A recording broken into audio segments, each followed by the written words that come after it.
Hey everyone, welcome to today's video. Welcome to the Gaming Daddy channel. Today we're going to be looking at the state of the game. We're going to be looking at a few things. And I also wanted to take the opportunity to just say thank you to the community. So for those of you who know or who've been, with this channel, I started in 2016, and today, right now, the channel is at over 30,000 subscribers. I really don't know what to say. It's one of those things where this channel has gone through so many ups and downs. If you really are very studious and you've been on this channel for a long time, it's kind of a reflection of my life in many cases. But I really appreciate all of you that joined at the beginning, those of you that joined somewhere in the middle, and those of you who are just new to the channel. I appreciate you guys so much. Even my haters, I appreciate you guys so much. And I'm not saying this just so I can, be petty. I really do appreciate people who've been, either hateful or basically called me trash or called me useless. Those things are amazing, the way they actually work to fuel the desire to be better, if you understand what I mean. Okay, into the video today. We're talking about the state of the game. There are basically four things that stood out to me, and it was very, it was kind of overbearing to watch in a small sense, because usually I take one for the team and I'm able to kind of bring forward a few bits and tidbits of information. So basically, the four things that were in my mind was there's going to be a bunch of buffs that, maybe they may appeal to you or not. If you look at some examples, you have Forge Holster, you have the Motherly Love Gloves. These are getting somewhat of a buff in a sense. Bruce talked about them probably being a way where they're buffed based on your skill tier, something along the lines of that. And they're going to be tweaking the Revive Hive a little bit to make you be able to change your loadouts without having to wait for it to cool down 16 minutes in some cases. That's insane. Now, they also spoke about, basically some nerfs and changes that they were making that were very PvP inclined. To list all of them will basically, off the top of my head, I would probably make a mistake. So I'd be more inclined to say the patch notes would do justice. But I want to highlight some of the things that I felt were quite pertinent to, conversations that we've had on the channel. So they made some changes to the assault turret and the assault drones, and they made them in PvP. They talked about them being able to get damaged by players, but in PvE, I didn't hear anything of, them getting any nerfs. And I guess I have to, say I told you so to all the people who were basically throwing shade my way when I made my videos talking about the assault turret and the assault drones. And I understand a lot of people use the build. I use the build. And I said in those videos that this build is not going to get nerfed because the red damage builds were doing more damage than it. If you nerf that build, you cause an imbalance in the game. And it seemed like the developers are not interested in actually causing a meta shift in order to come back and balance it. Division 2 is getting to its end of the life. If you don't know that, the game is taking its last few breaths.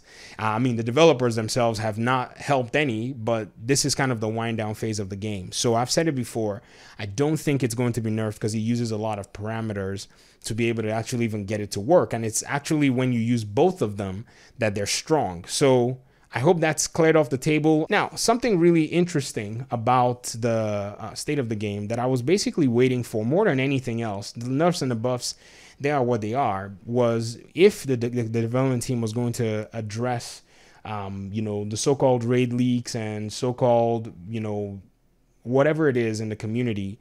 And Hamish basically said he was not the one that gave anybody any document based on a design flaw on there. Now, that's his word against everybody else's. I haven't seen any evidence to that, and nobody has said anything with any evidence to prove. So I'll leave it as his statement is his statement. It's his word. I'm not going to pursue that. That's none of my business, really. And I understand that many people might say, why not just leave this alone? It's just a video game, and I understand. But the problem that still hounds me is there are people that I know who also, did this glitch and they got banned. And I also know other people who did the glitch and didn't get banned. And it's an unfairness that has to be pointed out. And if it's not pointed out, at least, then we do ourselves no favors in the community, if you get what I mean. And so I see that one side of the development team is trying to make advancements, and then another side of the development team does things that kind of still puts, deters that advancement in the game. So what we have is it's a game that's lost its identity, that doesn't really know what it's doing, and it's quite sad. But like I said, I don't want this to taint the perception of the new players. So if you're kind of new with the game and you kind of like the game, please just block out the things that I've said, because I want you to enjoy the game. Because I've had the opportunity to enjoy the game myself, and I still do enjoy the game from time to time. As crazy as it sounds, I'll pop the game on, I'll play one legendary mission, and then I'm out, because That's basically some of the ways that I'll just play the game these days. And so that's basically what I would love to see. Now, another thing that I wanted to take the opportunity to say, further on is the developers have said there's not going to be any state of the game till about August. So they're taking a break. I think it's a mandatory break that they usually have. I think maybe is it a holiday? Is that how they do it in Sweden, or it's just a company thing? I don't know. But I feel like this provides an opportunity for us as a community to explore other games. So for those of you who don't know, I have a second YouTube channel, shameless plug, where I cover other games. And I plan on actually kicking off, a big, huge game launch with Ghost of Tsushima. And so I'll be covering it on that channel, probably doing some gameplay streams, talking about the game and exploring the game with people. I'll try my best not to spoil any stories. I was thinking about streaming it, but, that would probably spoil stories as well. So I'll probably stick with the combat and all that stuff.